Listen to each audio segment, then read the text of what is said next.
Sebelum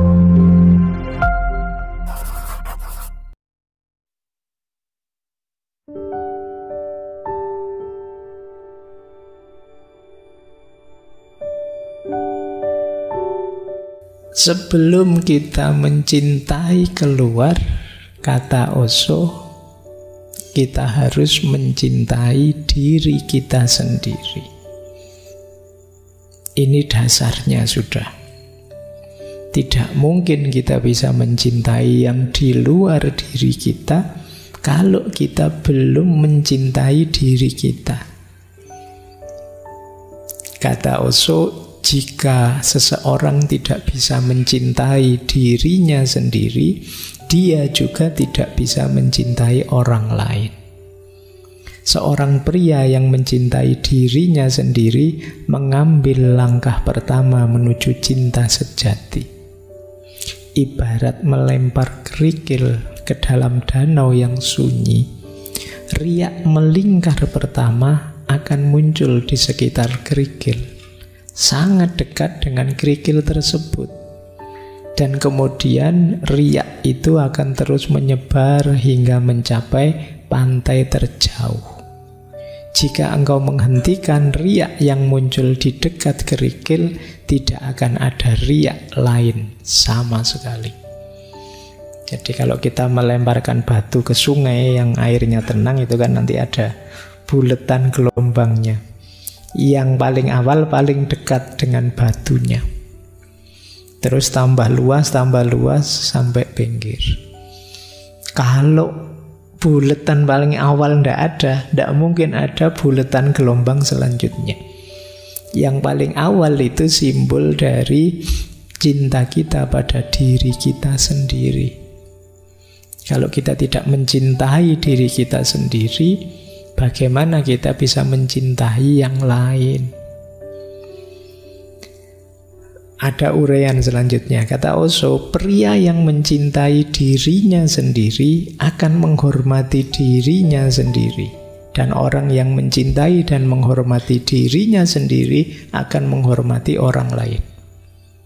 Karena dia tahu, sama seperti saya, orang lain juga demikian. Sama seperti saya menikmati cinta, hormat, martabat, begitu pula orang lain.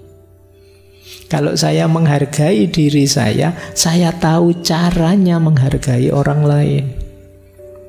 Kalau saya mencintai diri saya tahu caranya mencintai orang lain. Gitu loh. Oh, ternyata diperhatikan itu enak. Ya, saya tahu berarti untuk membahagiakan orang lain saya harus memperhatikannya. Jadi kalau kita peduli dengan diri kita, kita akan tahu apa yang membuat kita bahagia, senang, nyaman, dan pada akhirnya kita bisa melakukannya untuk orang lain. Kalau kita jarang mandi misalnya, terus kita ternyata tidak mandi 3 hari tidak apa-apa kok Pak, buktinya saya masih seneng-seneng saja misalnya, ya kamu akan cenderung misalnya ngasih nasihat ke teman, mau sudahlah tidak mandi tidak apa-apa, saya saja contohnya begini, kamu contohnya dirimu. Jadi kalau kamu menghargai dirimu, kamu tahu caranya menghargai orang lain. Kalian misalnya yang terbiasa apa wis kan ada, kalau ngomong kasar misalnya, lu ternyata ngomong kasar itu asik kok Pak. Akhirnya kan kamu juga kepada kepada temanmu yang lain juga seneng ngomong kasar. Jadi ibaratnya seperti itu cinta diri itu. Kenapa sih Pak kok harus cinta diri kita dulu? Bukankah lebih enak mengutamakan yang lain dulu loh?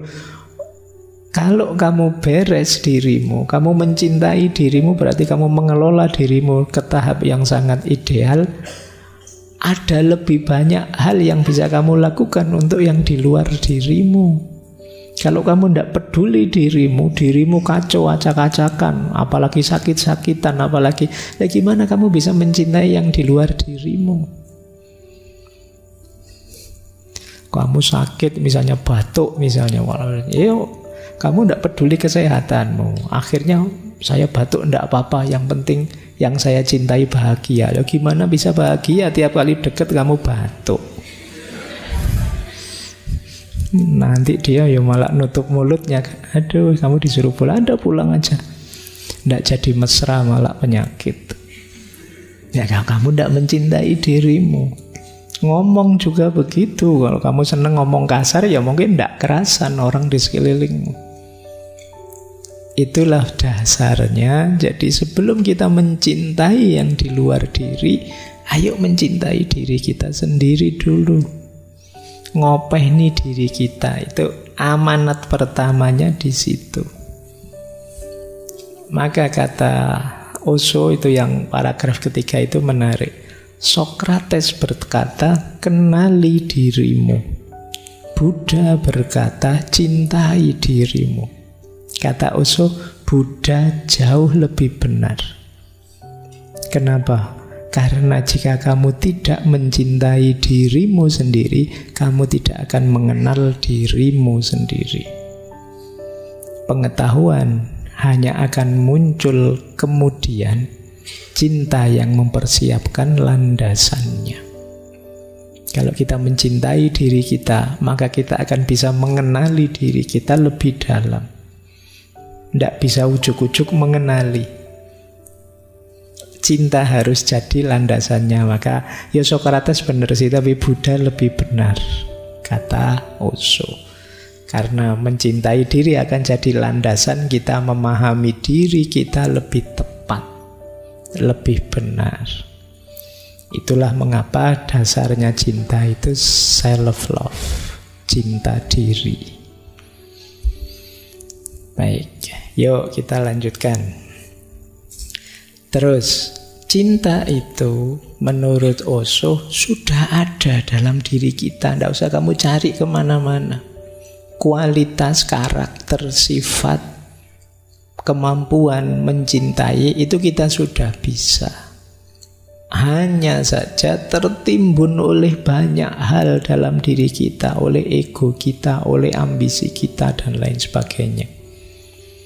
Maka kata Osho, seringkali aku mengatakan pelajarilah seni mencintai. Tetapi yang aku maksud sebenarnya adalah pelajari seni menghilangkan semua yang menghalangi cinta.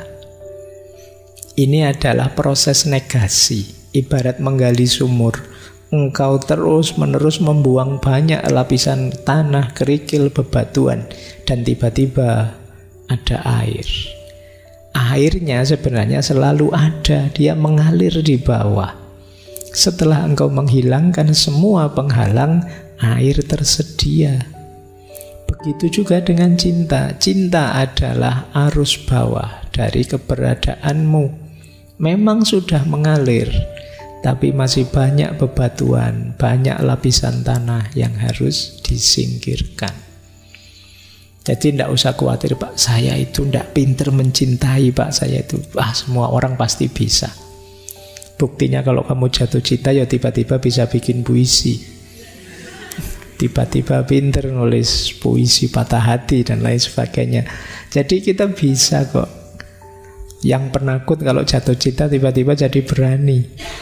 Yang biasanya kalau ngomong kaku tiba-tiba bisa ngerayu, bisa gombal. Tiba-tiba bisa basa-basi, tiba-tiba bisa menyapa. Itu dasarnya cinta. Kita bisa kok sebenarnya. Hanya saja selama ini banyak tertimbun oleh macam-macam. Mungkin oleh ego, mungkin oleh gengsi, mungkin oleh ambisi, mungkin oleh cita-cita yang tidak perlu dan lain sebagainya. Berarti tugas kita apa? Yuk bersih-bersih diri ini terhadap hal yang tidak penting, biar cintanya bisa muncul keluar. Mungkin ada banyak kebencian dalam diri kita, yuk kita sisihkan, kita singkirkan.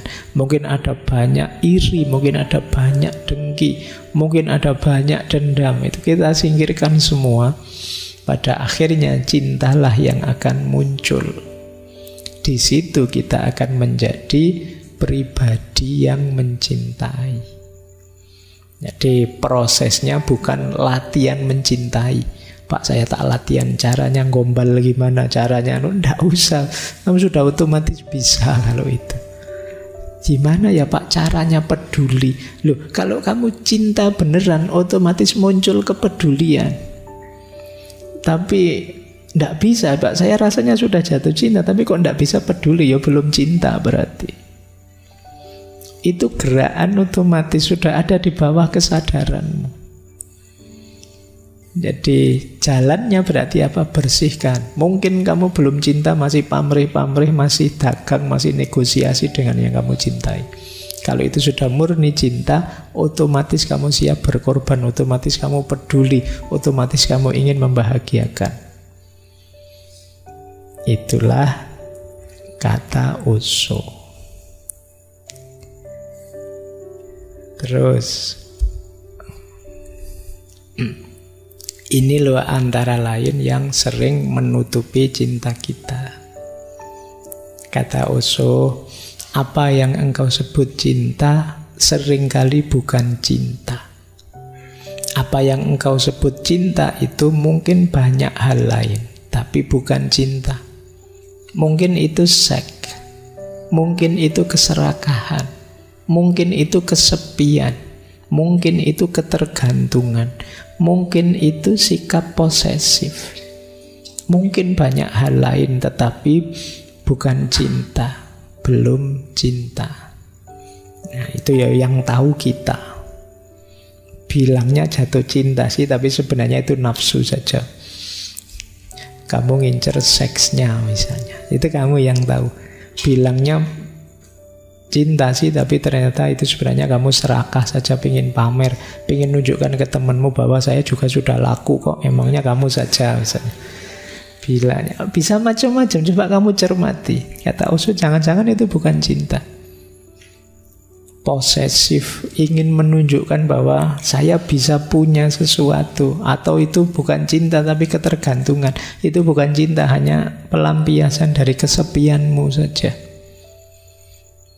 Nah, makanya itu yang harus kita bersihkan sehingga cintanya muncul. Kata Osho, cinta itu tidak posesif kok. Cinta itu tidak ada hubungannya dengan orang lain. Cinta itu keadaan. Ini yang cinta level 3 tadi. Cinta itu bukan sebuah hubungan. Satu hubungan mungkin terjadi, tapi cinta tidak sekedar hubungan. Satu hubungan bisa ada, tapi tidak terbatas pada itu saja. Cinta lebih dari itu. Cinta adalah keberadaan. Jika hanya sekedar hubungan, tidak mesti itu cinta. Kan kalian punya istilah hubungan tanpa status. Ya. Jadi kalau sekedar hubungan jangan GR dulu. Jadi kita kan berhubungan iya, tapi kan tidak mesti cinta namanya hubungan, itu bisa macam-macam. Kuncinya apa satu hubungan disebut cinta? Karaktermu berubah jadi karakter seorang pecinta. Kuncinya di situ sebenarnya. Maka fokusnya pada dirimu yang jadi pecinta, bukan siapa yang kamu cintai. Ini dulu teori yang sama disampaikan ketika kita belajar Erich Fromm. Yang lebih penting adalah mengubah diri kita menjadi yang bisa mencintai, bukan siapa yang kita cintai. Monggo saja, kalau kita siap mencintai, ya yang kita cintai akan hadir sendiri. Oke, ini yang kita bersihkan sehingga cinta yang tertimbun di bawah kesadaran akan muncul menjadi penciri kita.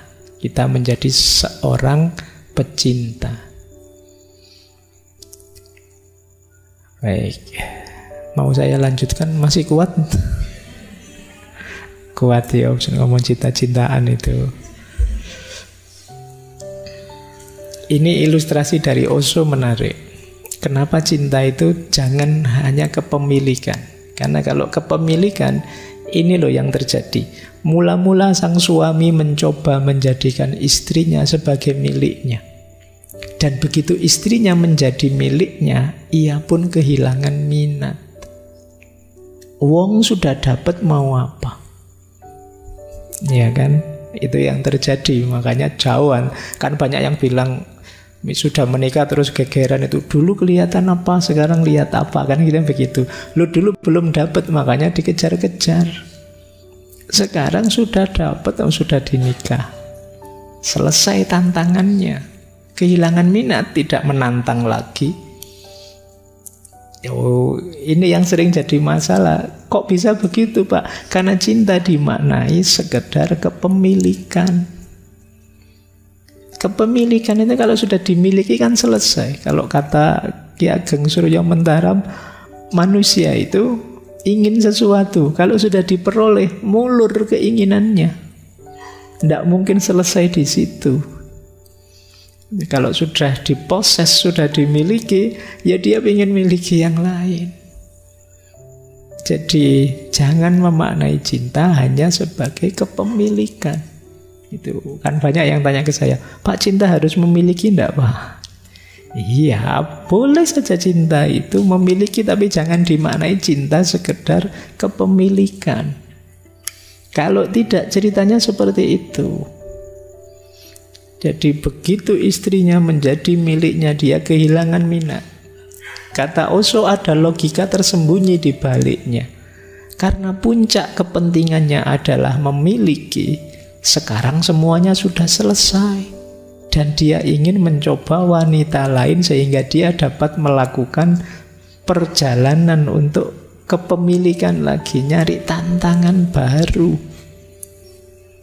Makanya kan kadang-kadang banyak, ini gimana sih orang ini sudah nikah, istrinya ya cantik, keluarganya rasanya baik-baik saja, ya kaya, kok ya mau-maunya nyari yang lain, selingkuh, selingkuhannya lebih di bawahnya lagi. Ya mungkin itu bagian dari tantangan baru, karena yang di rumah sudah selesai. Kelirunya di mana? Pemaknaanmu terhadap cinta hanya sebagai kepemilikan. Ya kepemilikan ya kalau sudah dimiliki sudah. Yo, semakin banyak kepemilikannya ya nanti semakin kaya kan.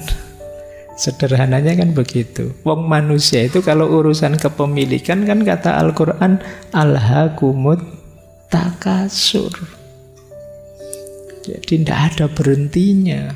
Ingin lebih lagi, ingin lebih lagi. Baik, maka ya kalimat ilustrasi ini menegaskan ndak cinta jangan hanya dimaknai sekedar posesif, kepemilikan.